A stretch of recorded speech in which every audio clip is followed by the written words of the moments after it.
साहेब या महिन्याची कॉपी झाली, तुम्ही तत्परतेनं दखल घेतली त्याबद्दल तुमचं मनापासून अभिनंदन आहे. हीच सर्वसामान्य माणसाला सुद्धा अशीच तत्परता मिळावी ही अपेक्षा आहे. पण घरातल्या भांडणाचा विषय हा अपहरणाचा विषयाचा बनाव करून तुमची दिशाभूल गेली. पहिली गोष्ट त्याच्या दिशाभूल झाली आपली, त्यामुळं एवढी यंत्रणा कामाला लागली, त्या यंत्रणेवरचा झालेला खर्च तो त्यांच्याकडून वसूल झाला पाहिजे अशी आमची मागणी आहे प्रमुख.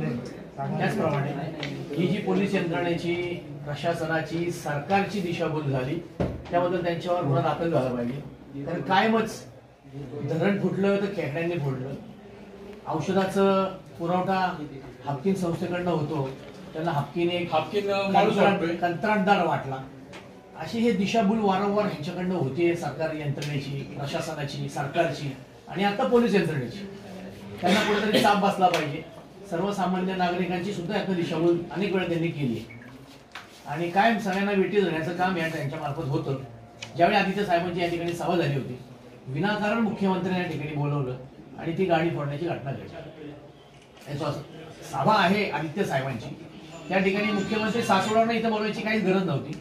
भोजन मुंबईला तुम्ही एकत्र करता, अनेक ठिकाणी करता, अशा वेळेला वारंवार अशा घटना यांच्याकडनं होत आहेत. कुठेतरी त्यांना चाप बसली पाहिजे म्हणून आमची आग्रहाची मागणी की त्यांच्यावर तुम्ही तत्परतेने गुन्हा दाखल करा. मुळामध्ये एखाद्या मंत्र्यांनी पूर्ण यंत्रणा कामाला लावणं हाच मुळात दोष आहे त्या स्वतःचा. आणि ज्या पद्धतीने त्याच्या घरच्या वादेमध्ये त्यांनी पूर्णपणे फार अगदी तुमच्या हवाई दलाला देखील त्यांनी हे करून टाकलं, म्हणजे ब्रिटिश धरलं.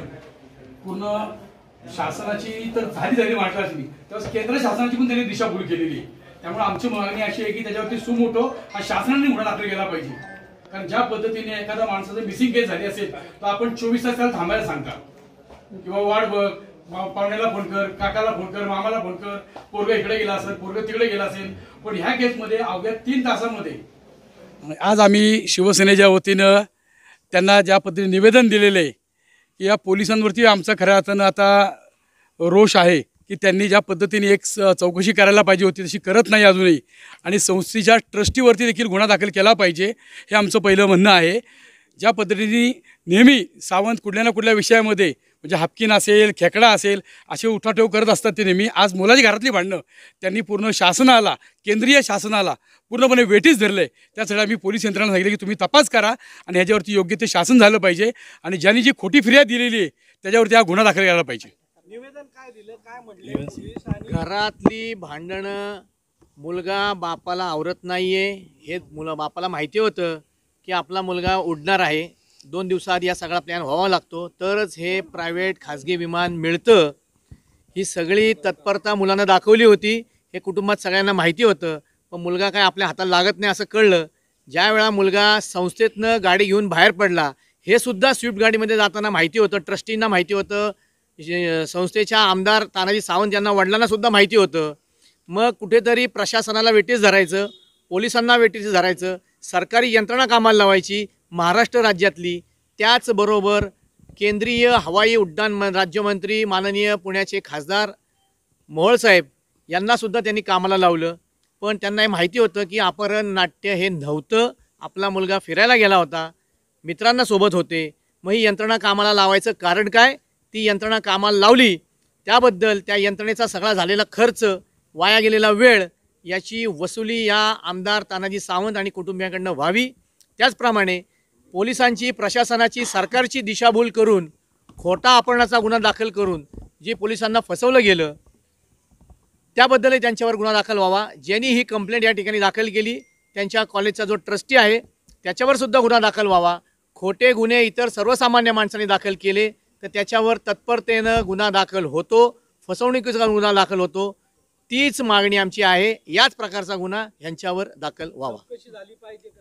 100% चौकशी झालीच पाहिजे. कारण बघा,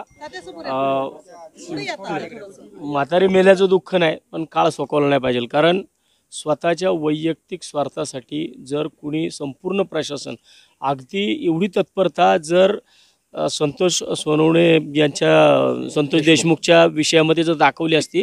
कृष्णा आंधळे आज 65 दिवस झाले फरार आहे.